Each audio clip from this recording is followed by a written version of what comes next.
Crash Course Live is presented by Smash It Demolition Derby, who host Bash for Cash, Blizzard Bash, and Capital City Carnage. Online at smashitderby.com. And Stirring Dirt Racing, host of Maymania's team show at the Golden Spike Arena in Ogden, Utah. Online at stirringdirtracing.com. Reckless Abandon Derby Apparel and Derby Inc. Magazine. This is the Crash Course Demolition Derby podcast, recorded live at the FingerLakes1.com studios in downtown Seneca Falls, New York. And now your host, Chris Marquardt. Good afternoon, good evening, and welcome to this edition of the Crash Course podcast. I almost just went through the intro for the 31st lap. That would have been good. Well, you have been doing it both a little while. Yeah, we've now gone past the 31st lap. They're about 100 shows behind now. But nonetheless, this is going to be a busy evening. We've got somewhere between 4 and 6 interviews. We've got 4 or 5 different derbies to recap. Derby season is in full swing. There's a ton of stuff that we've got sitting on deck for next week, so that's going to be good. We're going to be catching up with Frankie Guy next Monday to talk a little bit about the start for their season. So that's waiting around the corner. I sent Brian a list, a bit of just a sort of the note tally that I put together today so that we could keep track of everything, and he didn't give me a thumbs up. He didn't acknowledge it, so I'm pretty sure he opened it, looked at it, and said, "Whatever you say," and put the phone away. That's how it is, man. I trust you. Whatever you say is what we're going to do. That's how it goes. Frank VanHouten and David VanHouten making the trip in to hang out with us here as well. Good to see you guys. Good seeing you. Thanks. You guys got to venture out of town a little bit, head down to Burlington. Oh, yeah, that was fun. And David coming away with second place, and then Dad had to show you up. Oh, you got to do that on. Thunderbird, right? Yes, sir. 74. Perfect. We'll dive into that stuff in a little bit as well.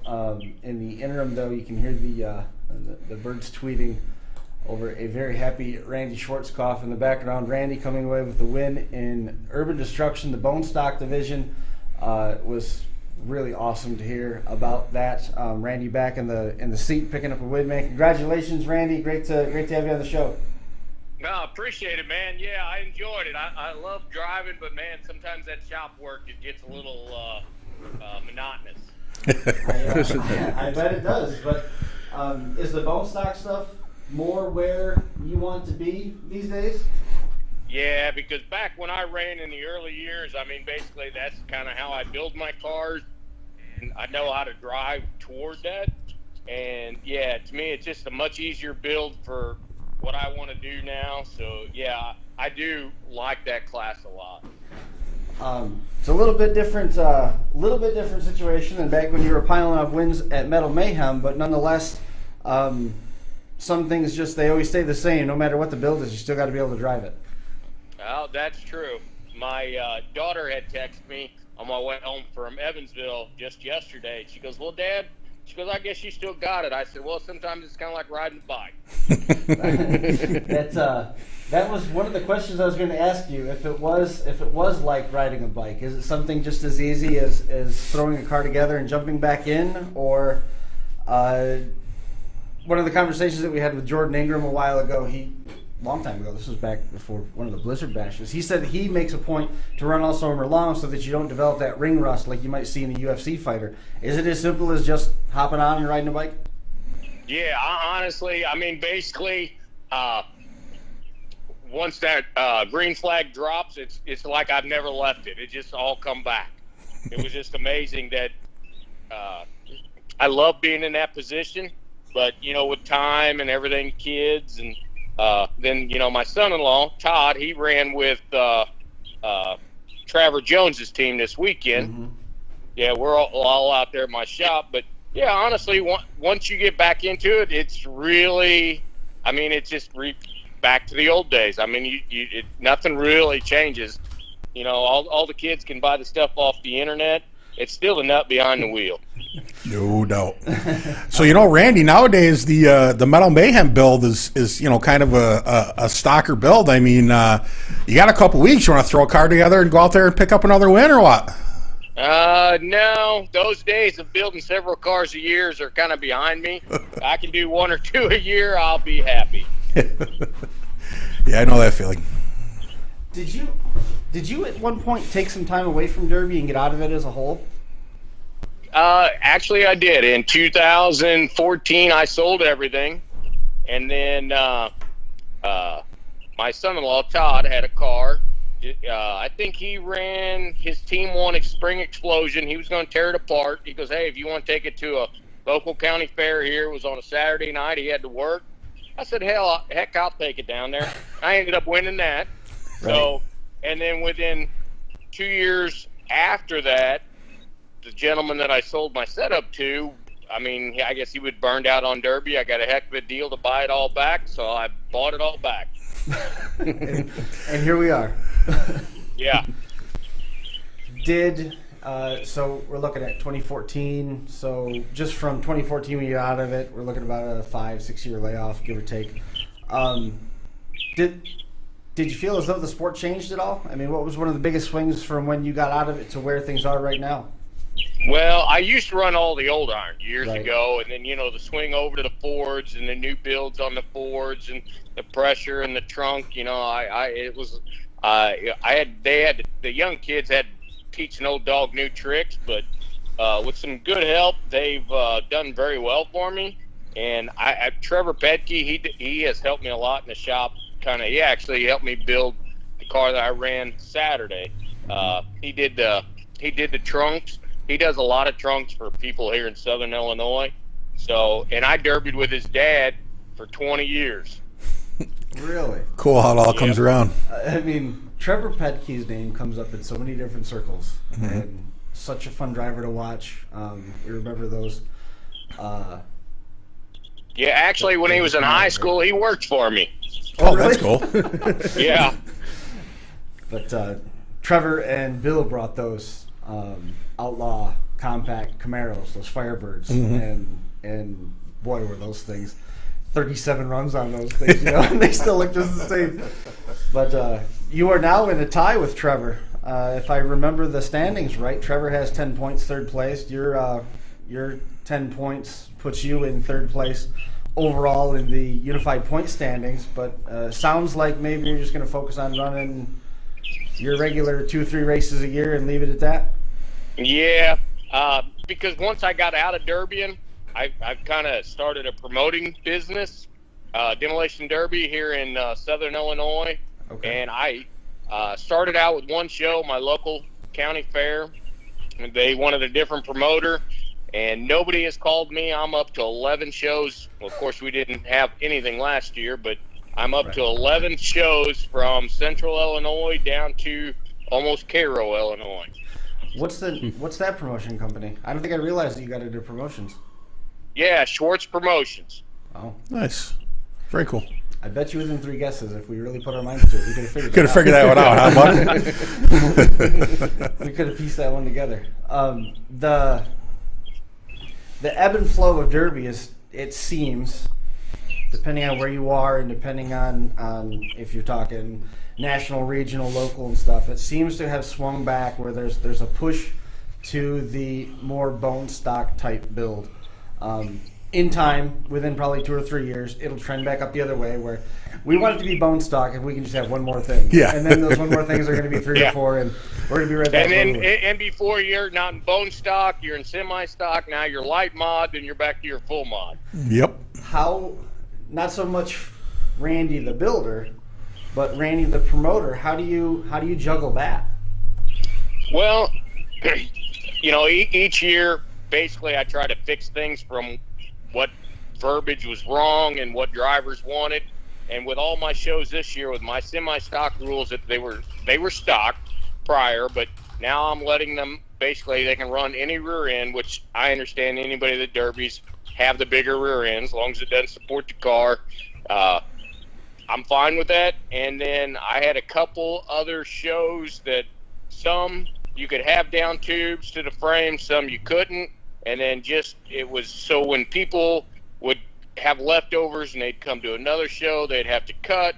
So what I did is just made that semi-stock class across the board 100% the same no matter where you go on one of my shows. Gotcha. I mean, Frank, you're you're a Seneca County guy. You run around here a ton of times, and we've had this conversation. I think it was leading up to the mod show where you had the blue car that ended up stuck on the axle. Yeah, the at gray Seneca one, County. Where things are going, where the sport's going, and you never wanted to get into spending the big money. No, not really. And now you don't have to. You're running out of town. And you told me that you'd never do that. Right, yeah. You know, this COVID, everything happened last year. We had to find somewhere to go. You know, there was nothing around here, so we just decided, well, let's go down to Burlington. First, actually, I think it was, we went to Keystone first, Nationals. And then after that, you know, it was a wrap after that. We loved it. You know, it was awesome going out of town with the family and everything. Mm-hmm. You know, I'd get everybody together and just do a good old time. Would you be doing that traveling if not for the rules? And I mean, silver lining it, maybe even if not, everything around here is shut down. Yeah, oh yeah, I'm definitely going to travel some more. Yeah. We're going back to Iron City Nationals this year. Good deal. Yeah. How's David doing? I heard David early got hurt over the weekend. Yeah, I haven't talked to him. I just talked to a couple of friends that said that he got hurt down there at Deadman. I haven't reached out to him yet. No, I hadn't heard anything about that either. I'll have to check. Upperco. Yeah. There's been a lot of places to hear this story from a lot of different perspectives. What do you think? Couple. You have any thoughts on it? I don't know. Sometimes I just, keep my mouth shut and listen. Okay. All right. And sometimes that's the best practice. Yeah, you ain't kidding. Randy, does promoting, does that fill the does it fill the Derby need for you? Or I mean, have the last few years have you been, or since you've gotten out? I mean, obviously you're a pretty successful driver. Was there still the yearning to drive? I mean, did you still, would you be standing on a wall and be thinking, man, it'd be fun to be in one of these cars? Or how did you handle that? Well, yes. One, two, with, inspecting the cars, it kind of keeps me up of what everybody's doing. And second, the reason I run, say, Evansville and something, the Cut One or Big Show, I don't want to run against somebody locally from a county fair. I always told myself if I was ever going to promote, I was done derbying because I didn't want no favoritism, no nothing. So basically, the guys that say I would have ran over there against last weekend, I normally don't see at my show. Yeah. Sure. Yep. That makes sense. So how long before you get pulled back into the deep waters? I know. I'm going shallow. Staying put. Well, I was very excited when I got the results from Mark. From afar, I've been a huge Randy Schwartzkopf fan for a long time, and to see you back in victory lane there at Urban Destruction, it was very, very good to see. I appreciate it. I ran over there. This would be my third time, and the first time I finished third, second time third, but the first time was kind of my fault. I made a homemade fan shroud, and I should have known better. With the Collier engine I got, I should have never messed with it. And basically, it come apart, took my fan blades off, and I was able to get down to third. And I still got that car sitting in the shed. It's perfect. Don't ever throw anything away, right? Absolutely not. Just saving it. Is there anybody that you want to make mention of that help get you to the track, helps keep the team going? Well, yeah, I mean, just in the Derby world, Trevor Bedke, Ryan Bigsley, that was the first big show he ran. He ran a Cadillac over there. Mm-hmm. And the guys in the shop, from a little help to a lot of help, is Ronnie Tanner. I'm going to tell you what, those guys, we'd pick a Saturday and we'd spend the day in the shop. When it was cold, we'd turn the heater on in the shop and we just mess with Derby cars. And, outside of those guys, and then my daughters, they've grown up with it. The first time when Paige, my oldest, which is dating Paige, or dating Todd, that I wanted to run a derby down in Perryville. My wife, Michelle, then was going to have a C-section. So I told her not to schedule it on this Saturday because I wanted to go run Perryville. That's great. So Randy, just before we let you go, I just want to put an idea in your head. You say you only like building one car a year, maybe. a year from Memorial Day, there's a pretty big show in Ohio, Bash for Cash. I mean, it would be cool to see come out and get one of those big shows again, and a little bit closer for us. We could come watch you run, but just getting that idea out there for you, if you happen to get bored in the next year or so, just, think about that. Yeah, I'll be honest with you. I've always wanted to go watch that show. I've heard it was great, and I've always wanted to go. And the other one is Blizzard Bash, but I've never made it to either one. Yeah, they're both pretty good shows. Very good show. Yeah. No time like the present. For sure. Well, Randy, man, how about a plug for the promotion website? Where can people find you there? You can go to Facebook Sports Promotion page, or I do have a post on WeCrash. I have all my shows posted on WeCrash.com. Midwest section, or basically all my information is on Sports Promotions on Facebook. Perfect. Cool. Randy, man, congratulations. Keep in touch, and hopefully if the stars align, maybe we'll catch up with you in Topeka. All right, buddy. Hey, I'll talk to you later, man. We'll see you. Have a good one. Thanks.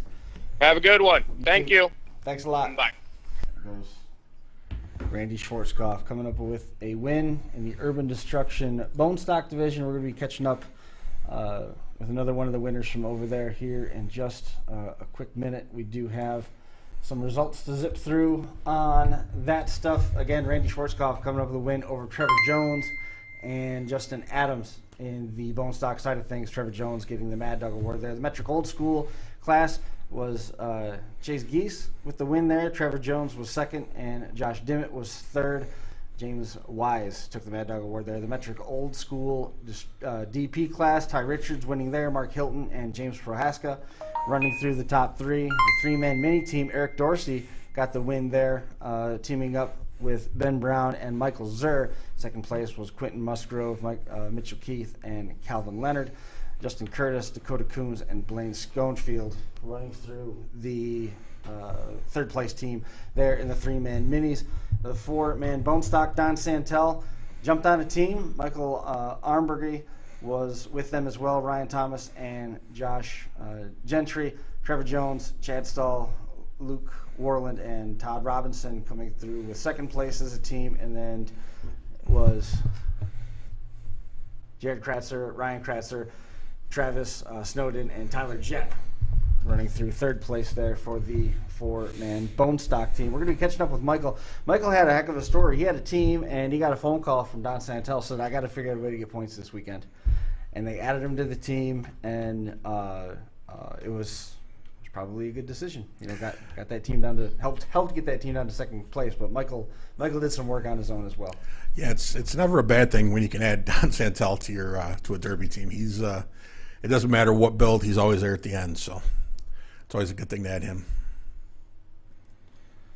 Chris is busy dialing now. We just before the show started, Chris took off right into the other end of the building, and we didn't have a phone available, so Chris is doing it all off his cell phone tonight. So things are a little different, slower. but Michael, we're all right. Perfect. Chris is in charge. We're good.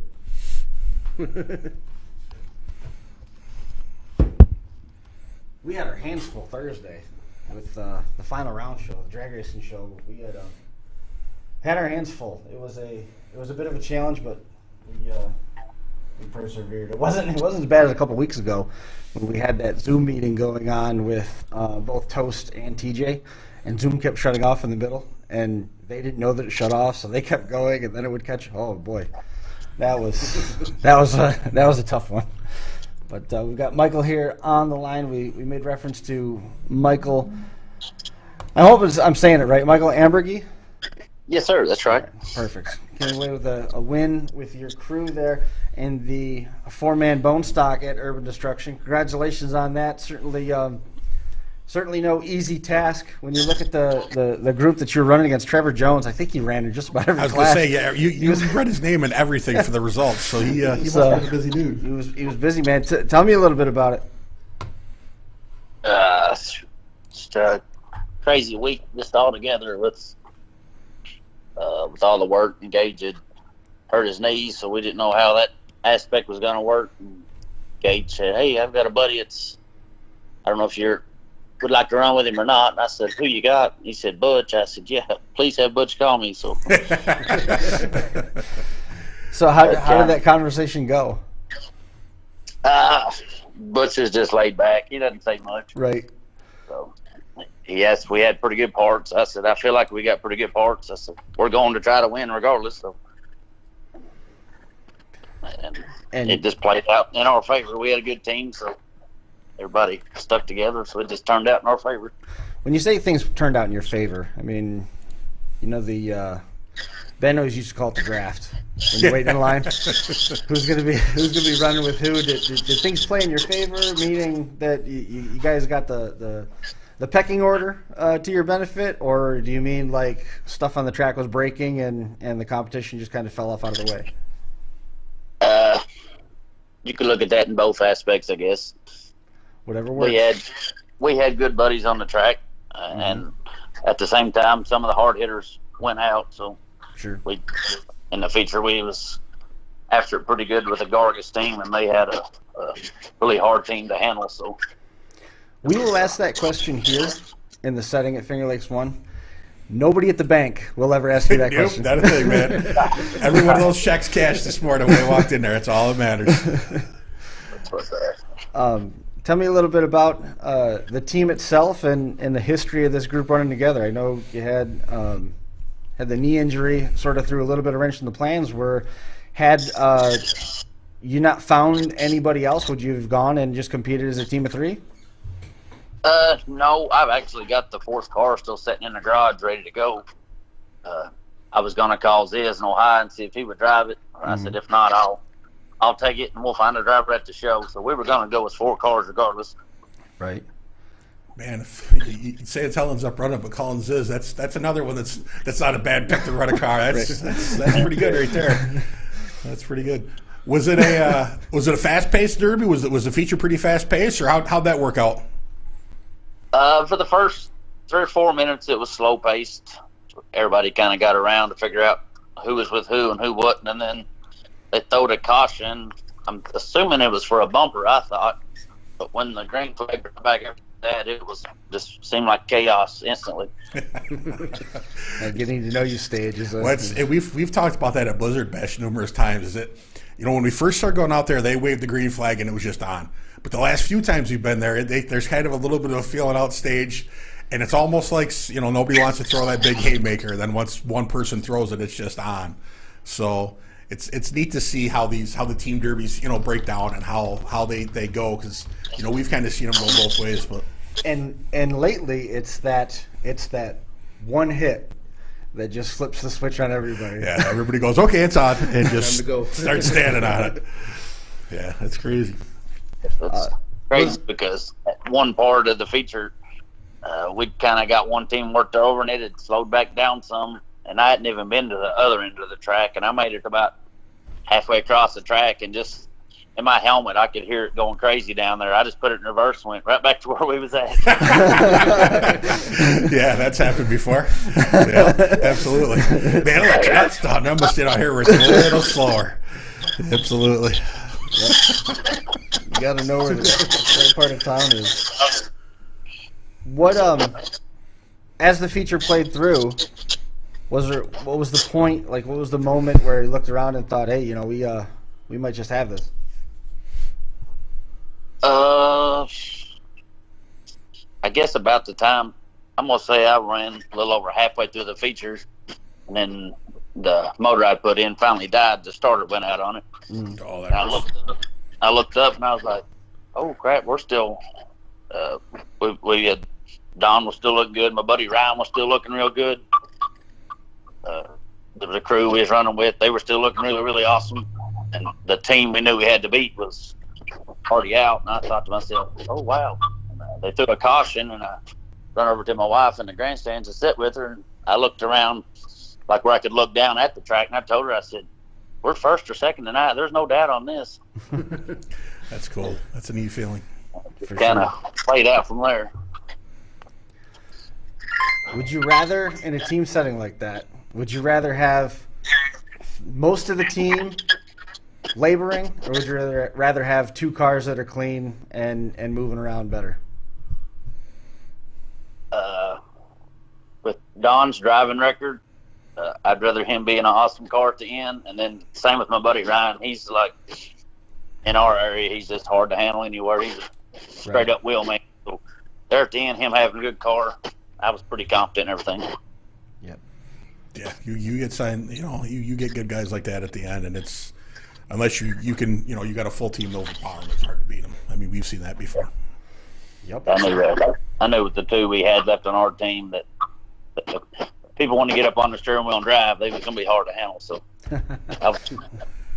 have you guys gone to Urban before? No, we've run Sturgis twice. Okay. And we run Evansville last fall. It's funny though, because Santel, it's usually we get down to like 4th or 5th, and Santel and Robinson and all of them usually absolutely kill us. So it was a change of pace this year. Nice to be on the other side of it, I guess.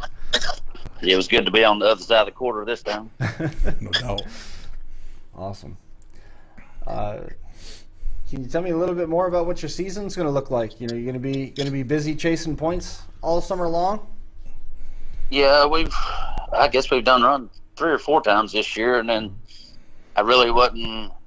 I wanted to be in the points, and then I kind of didn't.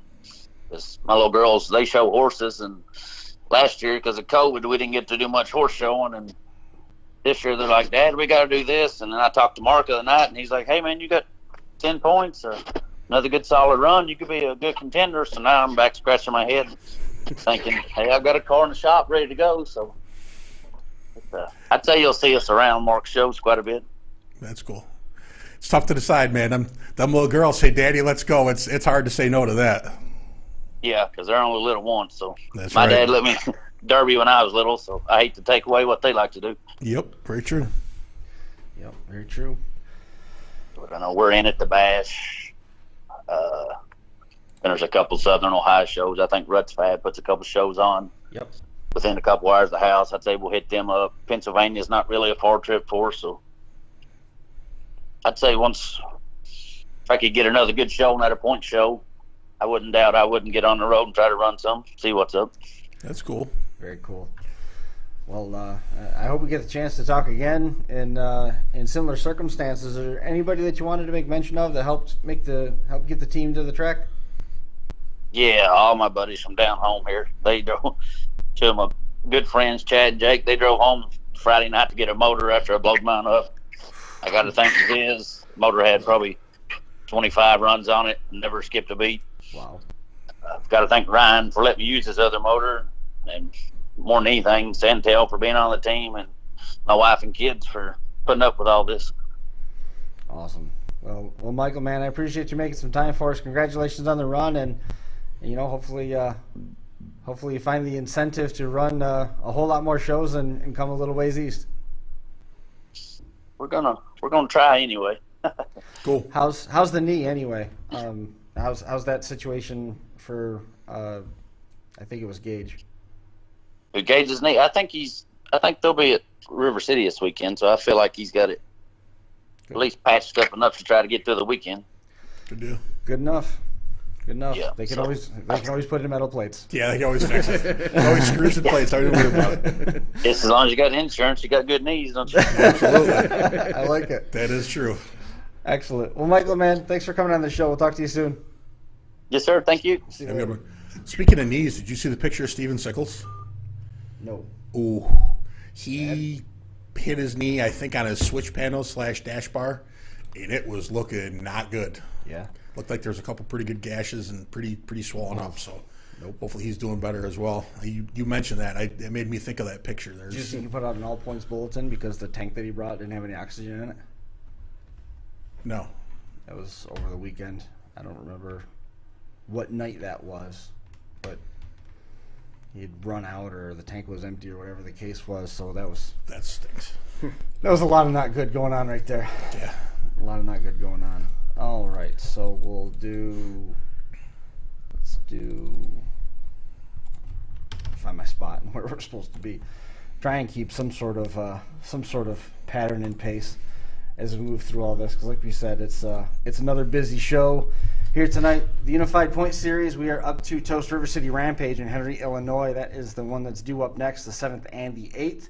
May the 15th is the kickstart for hardcore season. Frankie Guy is going to be on with us next Monday to talk a little bit about that. That's May Meltdown, starting things off in Stoneboro, Pennsylvania. After that, Bash for Cash and Street Stock Madness at Smash It Demolition Derby's doubleheader. May 28th through the 30th is Smash It's Bash for Cash in Chillicothe, Ohio. And then June 5th and 6th is Smash It Street Stock Madness. That's in Washington Courthouse. June the 12th is Hardcore Destruction on the Knob in Markleysburg. Then June 25th, we're back with Toast at the Bartholomew County Fair. That is a multi-day show. Rouse Promotions is going to jump in on the 26th before we go back over to Bartholomew County Fair in Columbus, Indiana on the 3rd. And then taking us to the middle of July, the 10th and the 17th, are the 2 Riverside Riot shows.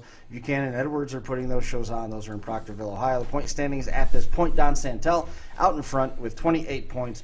Josh Dimmitt and Calvin Leonard with 14 points each and a tie for second. And it's roughly a 30-way tie for third with 10 points each. Do you have all 30 names? I do, but we got I do.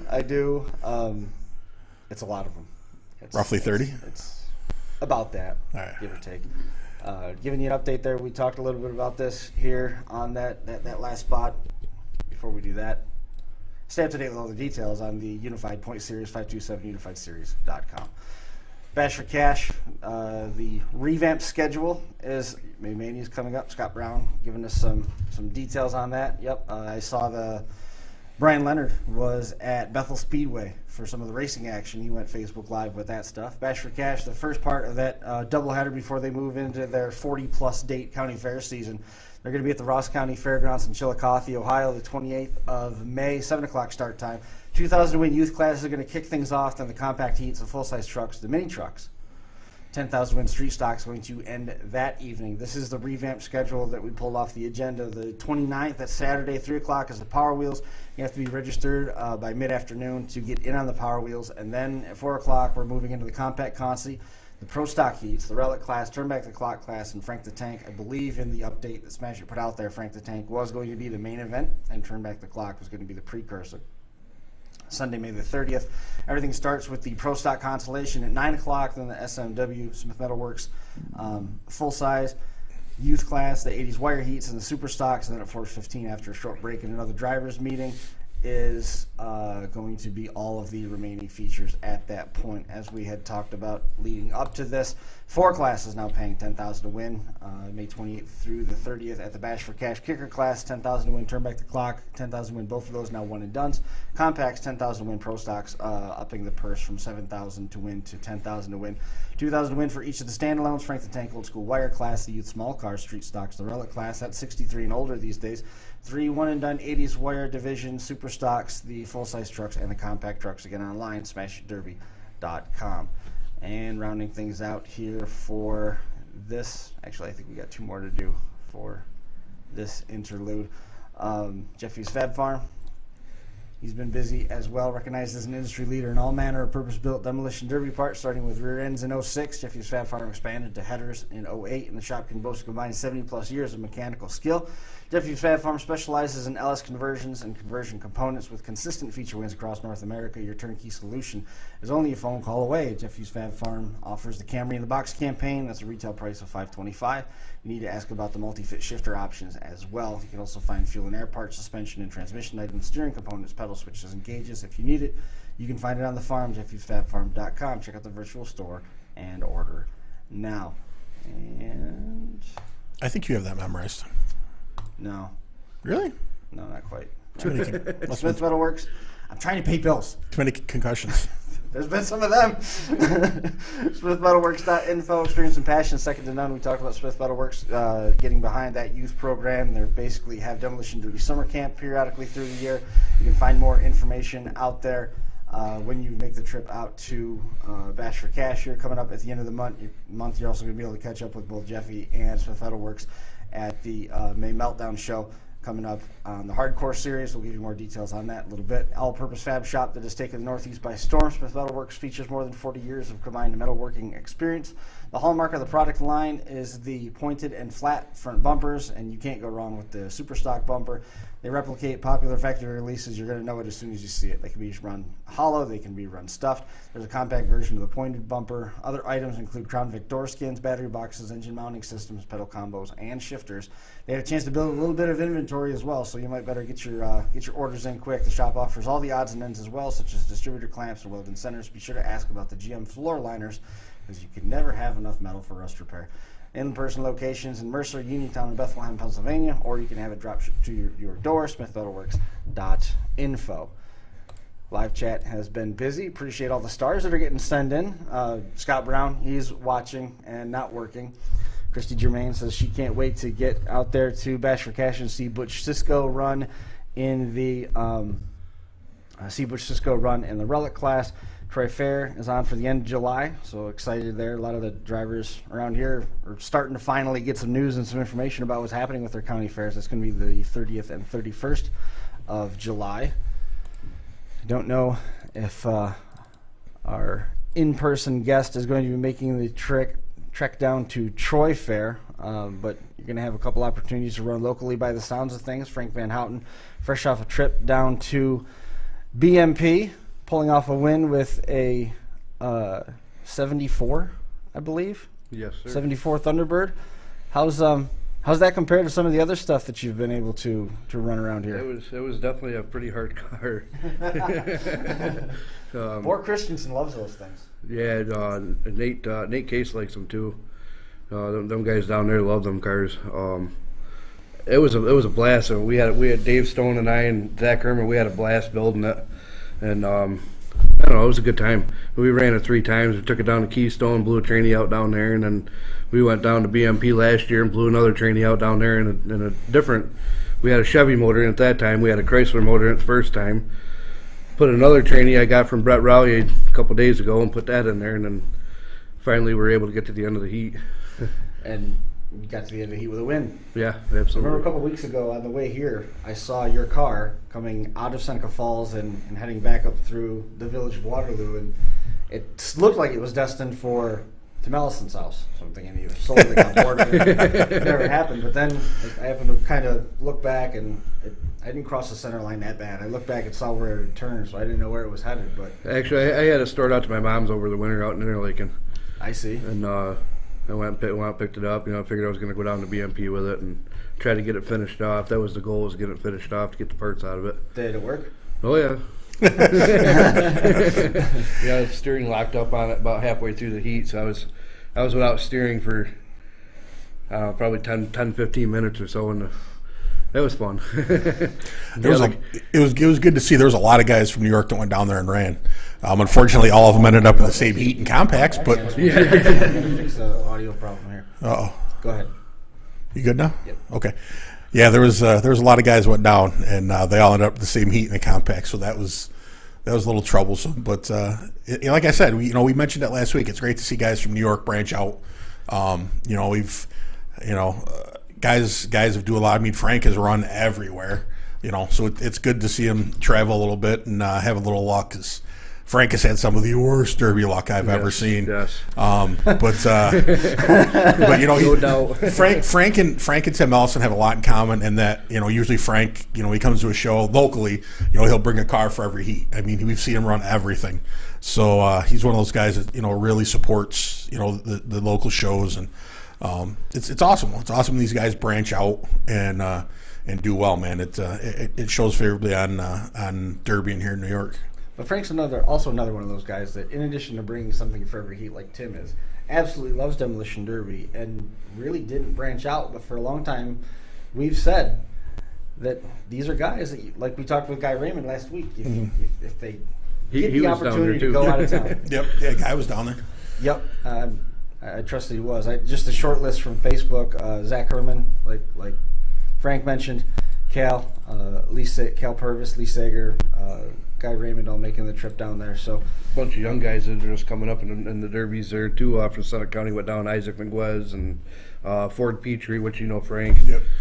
Bronk Petrie went down. Paul Reynolds went down there and ran. Paulie Reynolds. He got down to went like fifth, and got hung up in the mud. Yeah.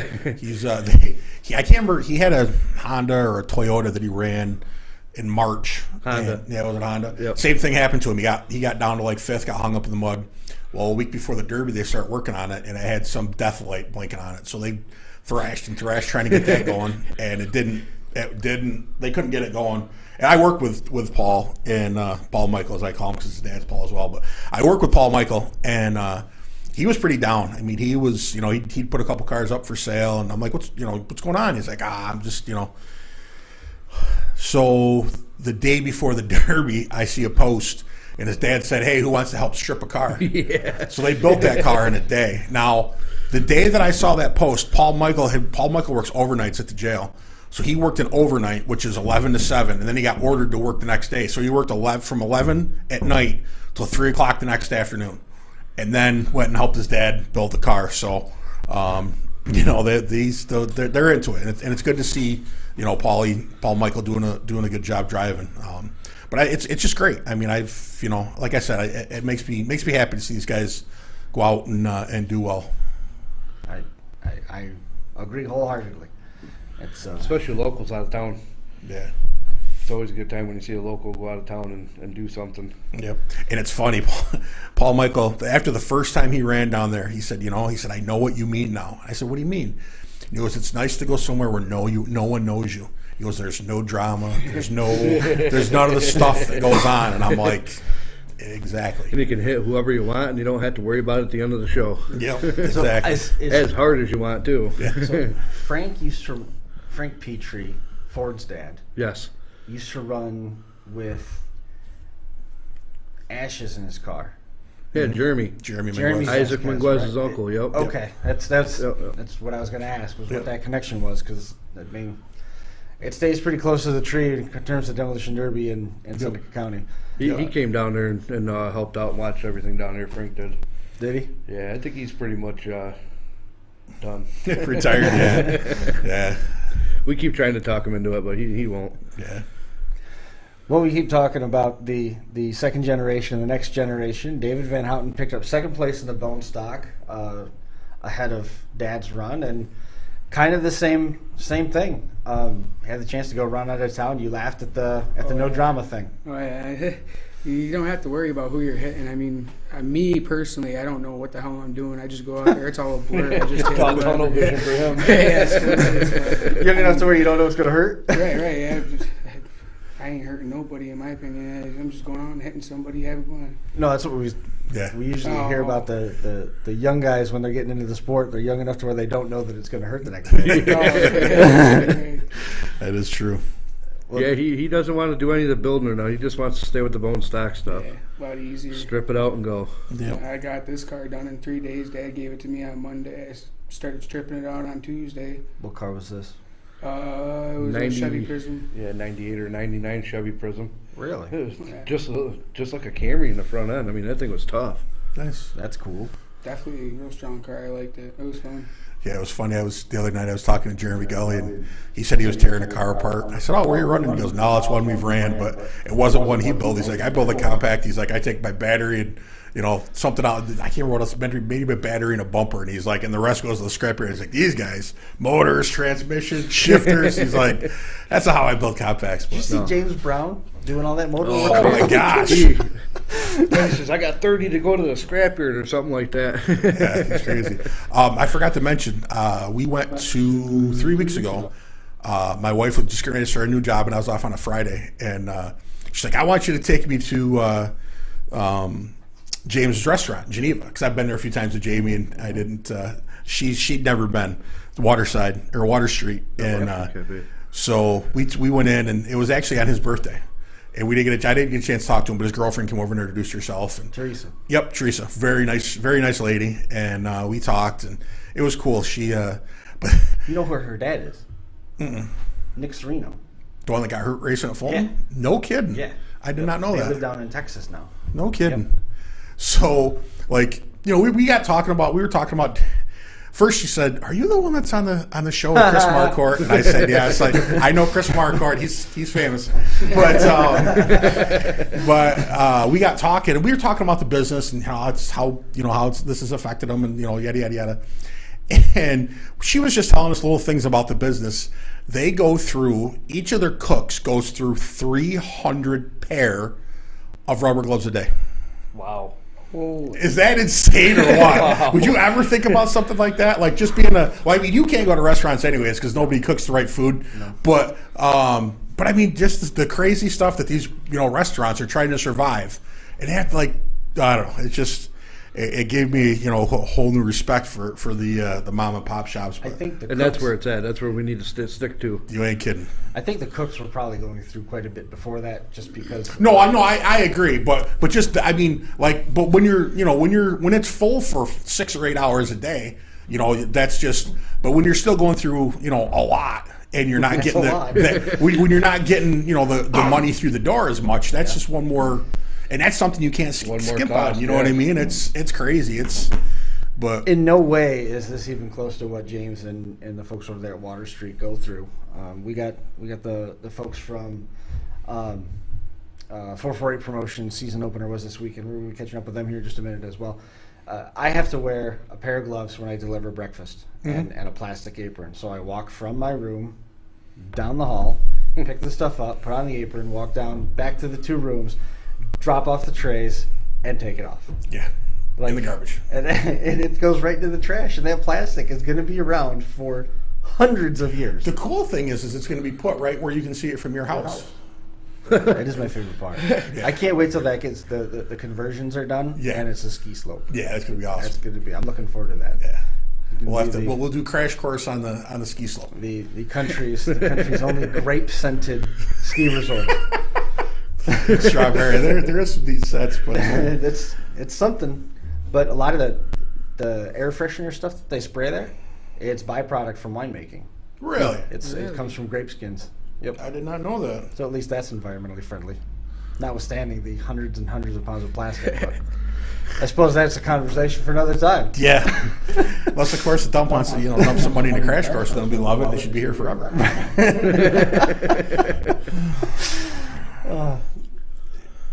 Live chat's been pretty busy. It's good. Let's see. So I think it was a Jacob show. Kenny Rosno picked up a second. Yes. Had lost steering early, and somehow someone said that Kenny Rosno was sandbagging. I don't think that's humanly possible, but somewhere I saw somebody said that, and I was just like, yeah, I don't believe that. Was Kenny the guy that talked about gearing his transmission in reverse so he had 3 gears backwards and 1 forward? No. At one time? No. I can't remember where that conversation came from. Kenny may have been talking to us about how to get more RPMs out so he could go faster forward. That sounds plausible. Yeah.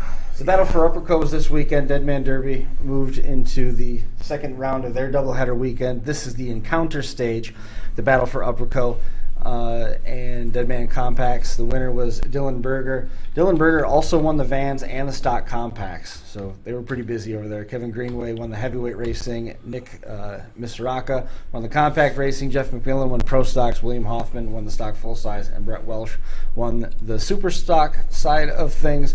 The next round of action, Revenge at Night at the Battle at Upperco is coming up on July the 24th. That's going to be a 2-man extreme class. And October the 9th is the end of the series.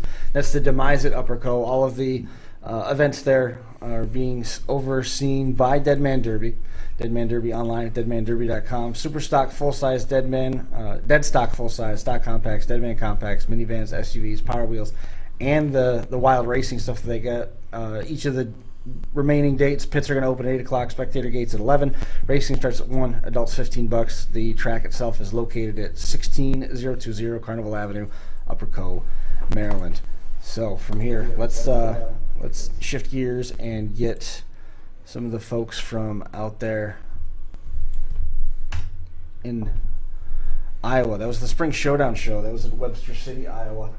That was the start of Jacob Pruismann's 448 series, and Jesse Songer is going to be first. We're going to catch up with Jesse. He's got the winning car from the Limited Weld 3-man team show for him. He was certainly pretty busy through the course of the weekend, and then we're also going to be talking to, in a few minutes here, I think, as long as I got these in the right order.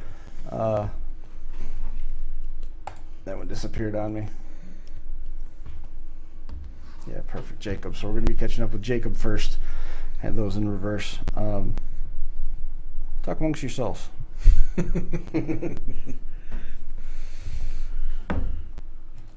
Should we do the Jeopardy team? No, I got it going the right way now. I just got to find. Hey, Jacob, can I put you in? All right, perfect. Thanks. Start things out with a busy fella from over the weekend. This is the one and only Jacob Everts, the winner from the 80s Old Iron Stock Mix Singles, and did triple duty. So had his hands full. Jacob, tell us a little bit about the weekend and the kickoff at the Spring Showdown. Oh, it was a pretty fun weekend. It was a busy week leading up to it. The Thursday before, I had a bare frame sitting on my shop, and so I had actually told Jacob, don't plan on me bringing a van. I don't think there's any way I'm even going to get it out. I didn't have anything that ran, drove, nothing. So I was more concerned about just trying to get the car for me and Dad to run out there, and we ended up pounding one out pretty quick, and then I don't know, I guess the weekend went pretty well, but not perfect by no means. Obviously, if you bring 3 classes, you want to win 3 classes, but anytime you can come away with running with people like Kenny and those guys in that class, come away with the W, it's a good weekend. Tell me a little bit about the run itself. And like you said, it wasn't exactly your perfect weekend, but certainly not a bad one to walk away as the last car standing. No, yeah. I mean, I brought a pre-ran that I had ran at the Algona Fall Show last September, October, whenever that show was. And so, I mean, it was more just to get rid of the car. The back end was kind of, we'll call it halfway used up, and so I knew that at some point it was rolling nice. I knew I was just going to be hitting with the gas tank protector after a little while, but I was going to go out there and just obviously try to use that up first and just see how things kind of went with looking at everybody else's cars. There's a lot of old iron there too, and so, I mean, the Derby fell right into my lap, I guess, a little bit.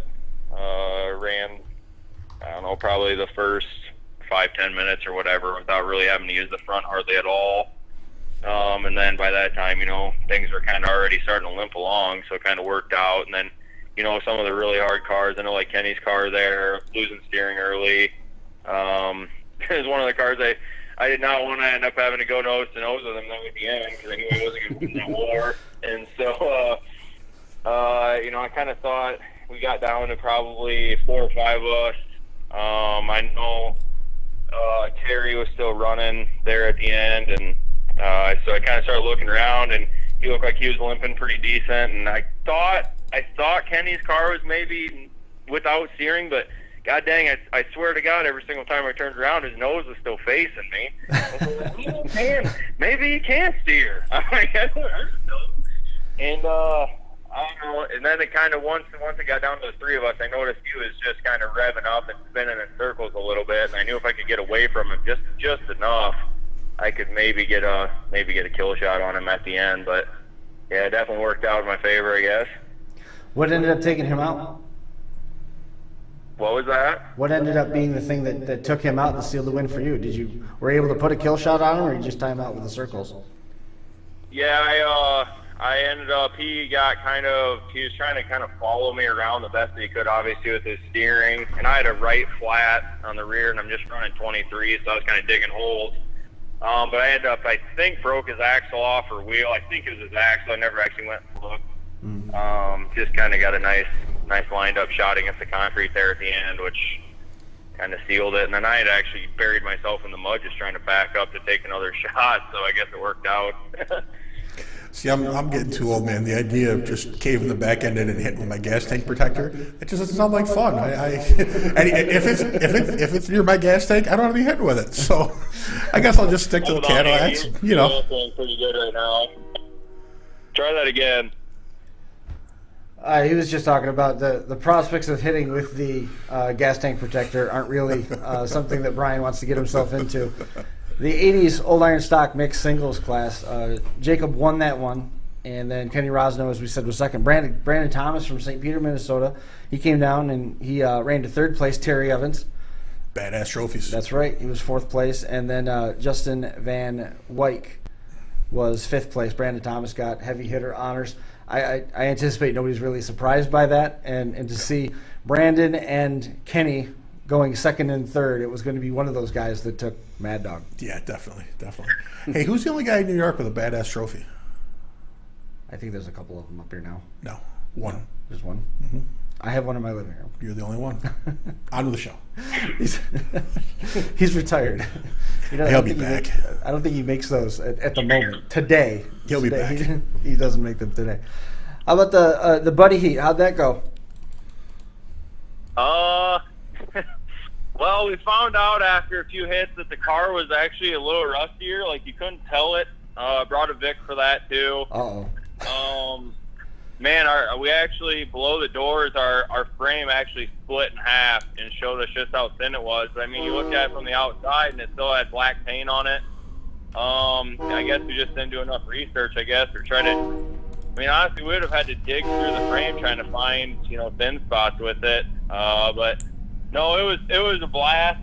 I kind of made the joke, because everybody gives me a hard time. They say, my dad runs way harder than me, which I would say is very true. I think anybody that watched my dad derby, he leaves every single time. Like, I'll build him this real nice car, and like, all right, I got the back end ready to roll perfect, and and the son of a gun will put the car in the trailer, and the bumper will be above the roof of the car, and his back end won't even be used. It's like, all right, son of a gun, like, let's keep the back end like working here a little bit too. You got two ends, but so I gave him kind of a hard time after the derby because the front bumper was, I don't know, 40. I can't remember what they said, 40 some inches off the ground, and just skied like crazy. And I'm like, God dang it! I was running the gas and brake, and you still found a way to junk the front end of these things. And it was fun. Oh, that's great. David, who runs harder, you or Dad? What's that? Who runs harder, you or Dad? I gotta say me. I don't know what the hell I'm doing, so I just do it for Dad. But is that true? Yeah, it might be the truth. Yeah. Yeah, Would you do? I try to pick my shots. He don't care where he hits you. Would you do a Buddy Heat? With him? Yeah. Yeah, maybe, probably. I don't know. Actually, I think I wouldn't mind trying a two-man extreme with him. Ooh, yeah, that'd be fun. If you guys do that, a two-man extreme class, Brian, you have to run with Chuck Bowman. No, absolutely not. Come on. It's not happening. Well, Dave Stone and I are still registered for spinning wheels to run that. We don't know what's going on because of last year. Yeah. We don't know if we're grandfathered in, or if they're only doing the top three or whatever. But we're still, as far as we know, we're still in for that. Gotcha. Yeah, there's no way. For San Filippo. I've had a couple offers with guys that wanted to do that heat, and there is no way. I don't. It's fun. Mm-hmm. Nope. I picked the steering. I let Dave run the gas pedal and shifters. Nope. I've had Jeremy Gully and Brett Riley have both offered to run with me, and I'm like, no. Brett's like, I'll let you run the gas, and I'm like, nope. Because if I ran with Brett, that'd be the time he unhooked his mind and drove like he used to. Right. Well, like you did down at Keystone last year. and Jeremy always runs wide open, so Jeremy's like, I'll even let you run. I'm like, no. Not happening. No, because no matter what, Gully would be aiming for somebody at the other end of the track steering it. I just watch those. I love watching them. They put on a hell of a show, but they're actually putting it on at Iron City this year. They're going to do that. Yeah, I saw that. Night, yep. I saw that. Yeah, because that's what they're like. Oh, we got one more thing to add because we don't have enough. So they added a two-man extreme. They're talking about adding a truck still yet too. That's crazy. Full size. I just talked to Steve over the weekend. Steve had a birthday, Mark had a birthday, and Steve's daughter graduated from college. Yep. So they had a busy weekend. Real busy weekend. Very much so. Great group of guys. Yep. You gonna plan on hitting all of the 448 shows this year? Oh, I don't know if I'll make every single one. Made quite a few a couple years ago when I was running the point series with them. This year, I don't know. I live basically on the opposite side of the state from where most of the shows are at anymore. We moved up to northeast Iowa about a year and a half ago, and so it makes it kind of difficult to run every show that he puts on. But we'll probably hit a few of them for sure later on this summer, and some of my hometown events, which are just kind of local promoters, we'll hit a few of those as well and kind of see where the rest of the year takes us. And then we're going to run the two-man extreme at Blizzard Bash this fall. Nice. See how that goes, and hopefully hopefully we'll bring a hell of a lot cleaner car when we when we go to that one compared to the local show here in Iowa. Yeah, I'm gonna. Yeah, you're gonna want to bring something clean out there because everything is fast paced.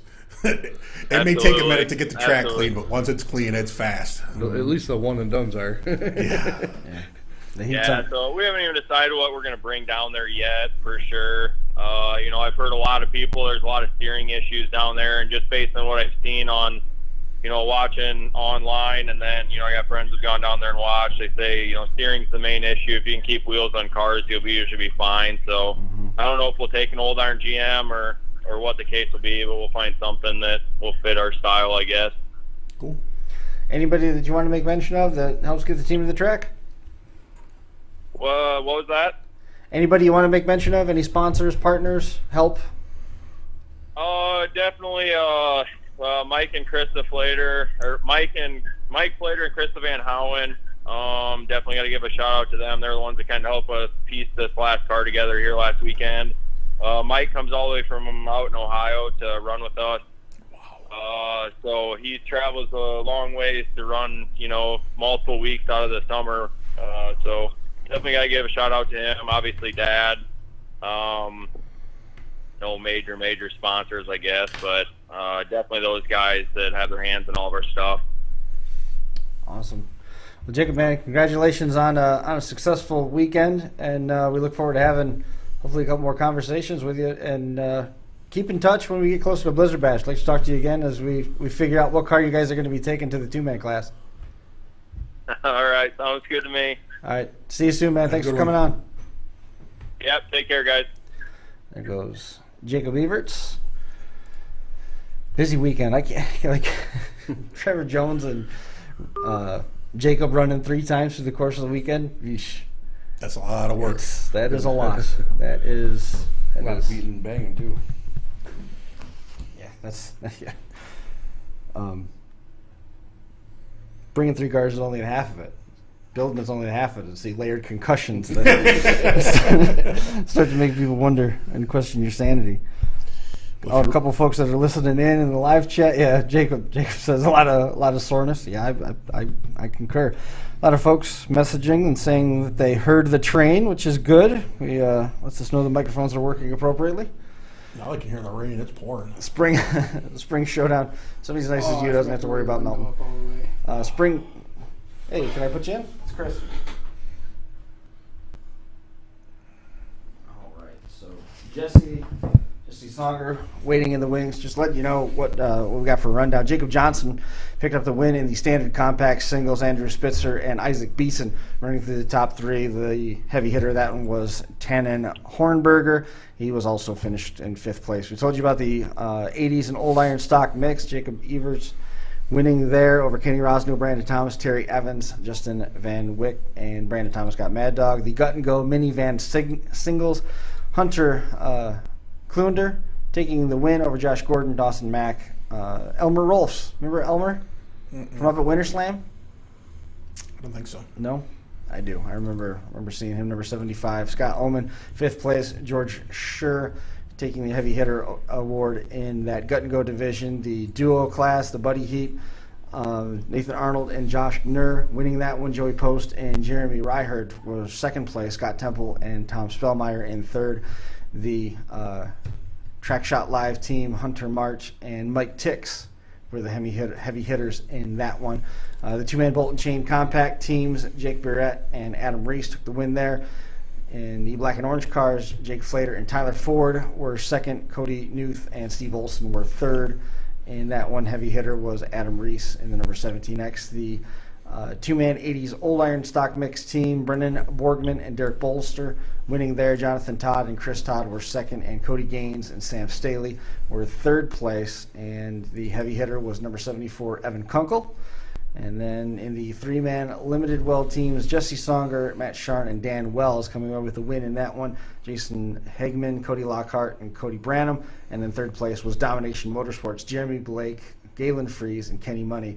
That is the Domination Motorsports. Candace's dad jumping in the car there. Galen helping that team get to 3rd place. Domination Motorsports' next event is going to be this month, May the 29th, at Ottawa Dragway. That is Hawkeye Havoc. But coming away with the win, Jesse Songer, last car standing in the 3-man limited weld teams. Jesse, man, how about it? That's a pretty good win. Yeah, it was a great win. Awesome to be there. Had a blast. Kind of the only second time I ran the team show, so. Is there a learning curve to experience. that? I mean, without being able to test and things of that nature, is there a particular learning curve that you go through trying to get acclimated to running as a team? Because, you won. Yeah. It was definitely something different. It's a lot different than running by yourself for sure. The whole, pinning people and everything else, and it's definitely a little bit of a learning curve, but pretty much the same build, and just go at your strategic a little different. The strategy is so much of it. You see the good teams; they go in with a plan, and one of my favorite strategies is the divide and conquer, where you see that figure 8 weave going. And man, if you can get that and get that to work right, you start turning cars and exposing cars to hits, and that other team, they just there's no good counter for that besides just flat out punching them in the mouth and hoping for the best. Yeah, that's all you can do. Tell me about the feature itself. To come away with a team win and you're the last car standing. Obviously, some breaks went your way, and there's some breaks that didn't go your team's way. I mean, both my partners were out fairly early. One I know broke a tranny, and the other one wouldn't restart. And I was just kind of, doing my own thing, trying to stay out of the super bad fighting. Mm-hmm. When you saw your teammates were out, I mean, did you? Did it make you a little nervous? I mean, did you think, okay, I got to change my strategy a little bit? I mean, how'd you handle it when you realized you were the Lone Ranger? Well, I was kind of like, try to stay in the middle. Don't get, try not to get to where somebody can get you just, pinned onto the wall or pinned against a dead car. You keep moving, go, just stay away from, anything that nobody's going to come help you out of. That's true. Was it a fast-paced feature? It was very fast-paced. So when two teammates go out early in team derbies, it's almost as if you see those two cars are out, that other guy, fate will take care of itself. And you can just put on the invisibility cloak and cruise around. And we have seen that. And you can hang around for a long time as a one-man operation. Was it easy to be overlooked because of the other teams that had more numbers and in turn put more attention on each other? I think so, honestly, truthfully. And then I did know a couple other teams, and I mean, I'm sure that helped me out, because they didn't just all, take me to the corner and leave me there. We've also seen it work the opposite way of the year. We went to Blizzard Bash. And in the B Consi or B Main, whatever they called it, when Steve Cioppa was the only one running for his team, and everybody out there knew he was by himself, and everybody out there was beating on him. That was we've seen it go both ways. But did he come out as one car? Or No, he was by himself. He came out initially. I believe so. Yeah. Yeah. It might have been. I think that might be a little different, though. Yeah. Pulling out different than the attrition leaving you as a But man, they knew and they were after him. I've never seen a round back at that beat up. Jonathan Mavis, Exhibit B. Yeah, that was close. He was popular that year too, but he made up for it. The next year he came back and won it all, if you remember right. Mm-hmm. He took that. He ended up with Mad Dog for the event, didn't he? With the wagon, yeah. Yeah. Because he made it to the feature, and then he was Mad Dog in the feature. But then the next year he came back with a Ford and won it all. So, pretty good wheel, man. Does okay. I saw Jill Lancaster was sharing some of his posts. There's not anything in Derby that he doesn't have his hand into. No, he's pretty busy. For sure. What's the rest of the summer going to look like? Iowa seems to have opened up, and some stuff's going to be back as originally planned. You going to be running a lot? Oh, yeah, probably. We'll run a couple more. I don't know. Haven't quite decided yet, but yeah, we'll see. We'll see what summer brings. Probably, some of the other bigger shows are probably a little late to get into, but, we'll see what we can run some county fairs and stuff like that, and, get all the bugs worked out for sure, What part of, you said you moved to part of Iowa. What part did you say you moved to? I'm in Winterset. Okay. Which is in the south central, so. Yeah. Yeah, I was going to ask if you get over and run any of the Domination shows, if you get some opportunities that are a little bit closer. And then remember Brandon Tyson was busy with the Plymouth County Fair for a long time. Yeah, I mean, Oski ran that a couple times, and then just county fairs and stuff. But I've been thinking about going over there, so I might try it. Cool. Nice. I like the sounds of that. How'd you get into the sport anyway? Oh, one of my buddies from high school, I used to figure 8 race, and he kind of talked me into, when I got out of that, to, why don't you try this and see what you think, and it's kind of stuck ever since. And once you're in, progressively just get more and more stuff. Yeah, you don't so much quit Derby, you just wait till Derby's done with you. Yeah, pretty much. Pretty much. No doubt. Anybody that you want to make mention of that helped get the team to the track? Biggest one is where I work is Bell Transmission there in Winterset, and they, helped me out tremendously, and I think they treated me good, and then Michael Abbott helped me on my motor, and I think, just Jacob for putting on a heck of a good show for everybody. Yeah, purse for the weekend was $30,000 total. I saw that. That's pretty serious money. I was going to say, that's a pretty nice purse. There's 200 cars pre-registered. I'm telling you, man, I think this year, I just saw in New York, according to our governor, most restrictions are going to be lifted by May 19th. Yeah. I think things are going to be huge. I really do. And I think it's going to be that way across the country. I think as you see things open, it's just going to be, everybody's going to be it's going to be a good season for Derby and everything else. I'm surprised the number of racetracks in our area that got in with as wet and rainy and everything as it's been in the week leading up to it. But Genesee got in, Can-Am didn't, but there was Thunder Mountain got in too. Yep, they weren't derbies, it was circle track stuff, but still. Yeah. It's going. Absolutely. Well, Jesse, man, I appreciate you coming on the show and hanging out for us for a little while. Congratulations to the team on the win. Yeah, thanks. Thanks very much. You bet. You guys have a good one. Keep in touch and hopefully find some more success this summer. Yeah, all right, thanks. Thanks, man. Yep. All right, so the test has been successful. You can use your cell phone now? Well, I don't want to get in the habit of it, but the battery held up enough somewhere. The battery got us to the finish line. Good deal. It had no business getting us that far, but it worked. The next time around for 448 Promotions, Saturday, May the 22nd, Sports Park Raceway in Fort Dodge, Iowa. Start time is going to be 5 o'clock for them. 7 classes, $30,000 purse. That's some pretty serious money. We spent a lot of time talking about Urban Destruction and the Spring Showdown in Webster City. Urban Destruction, that was in Evansville, right? Yep. In Evansville. That was aired by Derby Tees on demand. You can jump online, derbytees.tv. And then the Spring City Showdown show was aired by Track Shop. So you can jump on there on demand. You can go back and watch the heats featuring some of the drivers that we talked to through the course of the evening. Tonight, as Brian said, Mark Cioppa had a birthday over the weekend. Pete Hansen's birthday is today as well.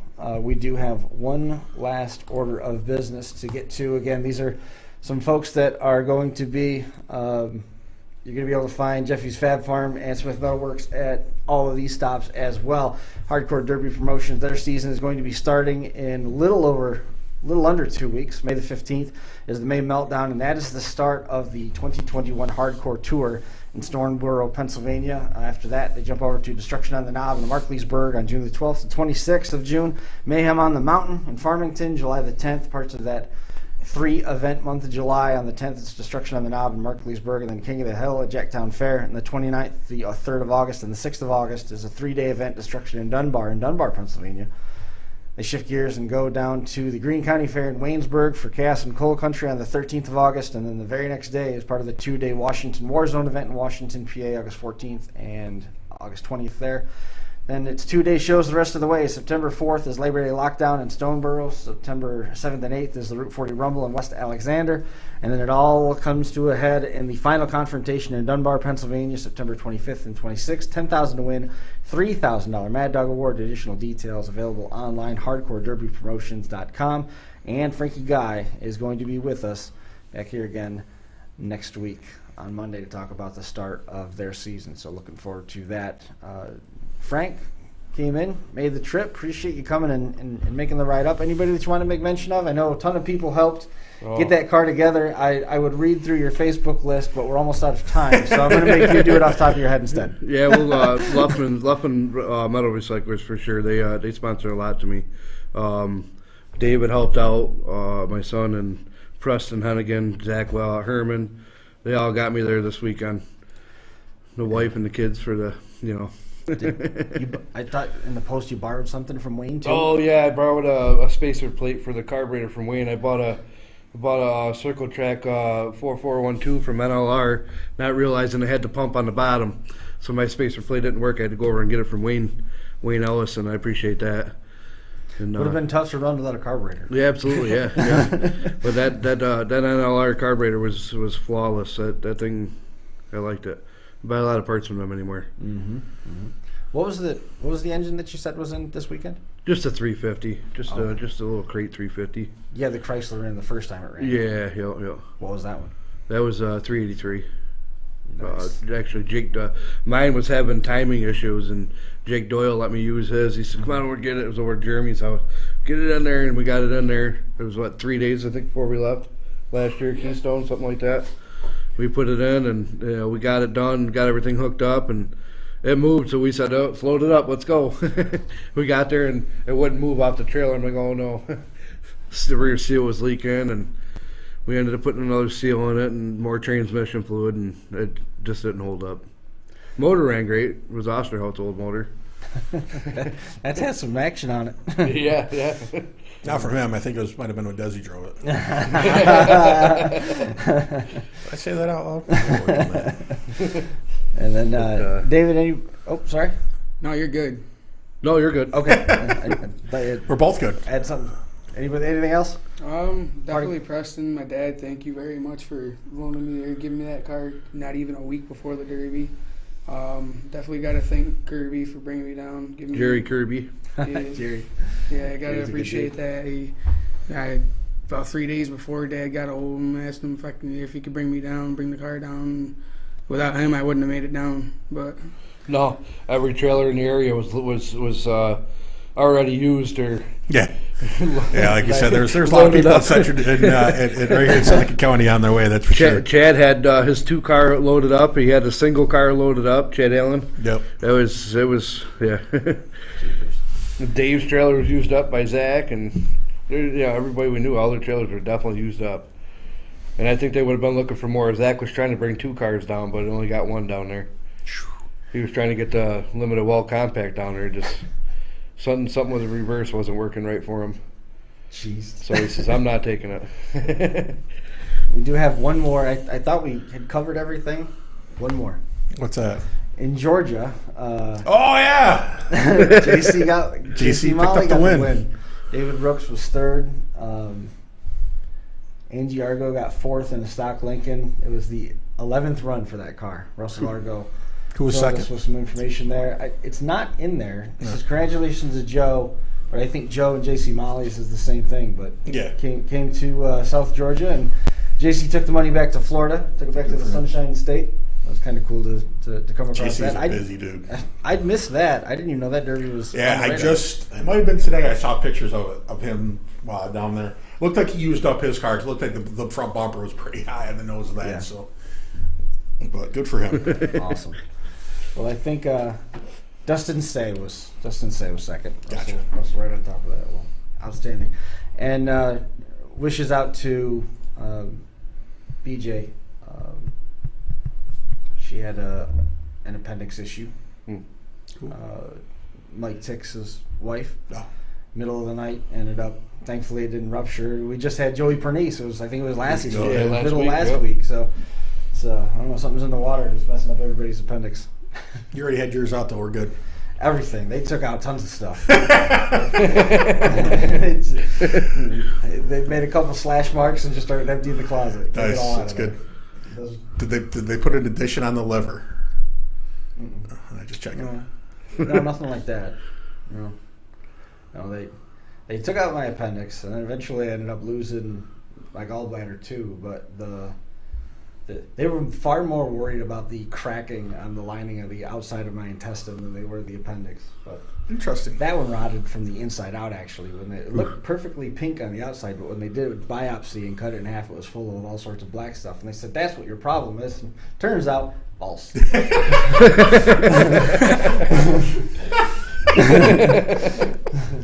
Yeah, I remember that time. That's when you were in and out of the hospital. That right? was before you found out you were whatchamacallit. Summer of 2009. Yes, I remember that. Where it turned out that WebMD knew just as much as the doctors who kept telling me that I was wrong. Is what it is. What do you think?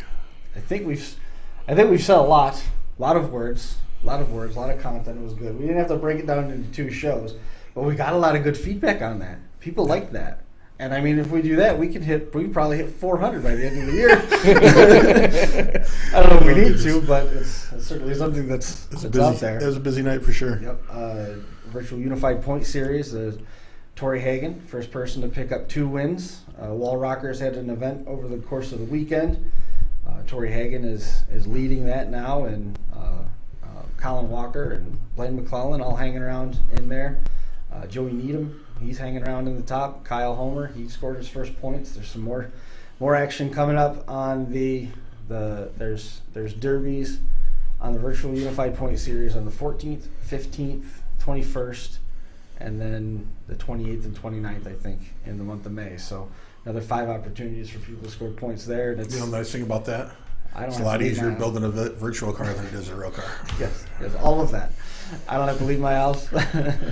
There is some that on the virtual side of things, though, without getting too bogged down on it. On the virtual side of things, there's some rumor that GMW Motorsports might be breaking into the online derby world. Cool. Which would be very cool. You might know somebody knows something about that. Yes. Cool. Yes. I have to pay attention and see what happens. Very much so. You got to get a better computer. That's what they keep telling me. That way you can. Be on. I've heard the same.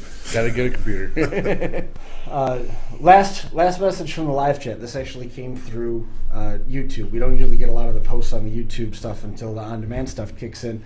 But Bert VanHouten checked in. Said, Frank VanHouten, proud of you, son, and love you. So that was good to see Bert checking in to see the show. Yeah, from North Carolina. Yeah. Awesome. Yeah, he'll be up this summer. We're gonna, if Waterloo has their fair and derby this year, we got 3 compacts we're taking down. They have 3 generations and the 4 cylinders. That should really be a good time. Awesome. Well, have him come up a couple of days early. We'll hang out for a while. Oh, he'll be up here for 4 months. Oh, cool. I thought it was just like a fair thing. All right. No, he's coming up in about 2.5 weeks, and he'll be here till we all head down to Iron City. Perfect. Yeah. So when Bert's up here, we'll have to get Tyler Reed's dad on. Trade old war stories from back in the day. Old days. Back in the Studebaker days. Right? Back in the olden days. For sure. Awesome. 3,000 pictures have been posted from the 448 Promotions Spring Showdown on Gearhead Photos on Facebook. Check them out. And then on demand, Trackshot has the Spring Showdown, and Derby Tees has Urban Destruction. That's going to do it for this one. 354 is in the books. We've talked for an hour and a half. You guys have probably had your fill. Check it out. Like, follow, share, subscribe, and we'll see you right back here again next week. Thanks for watching.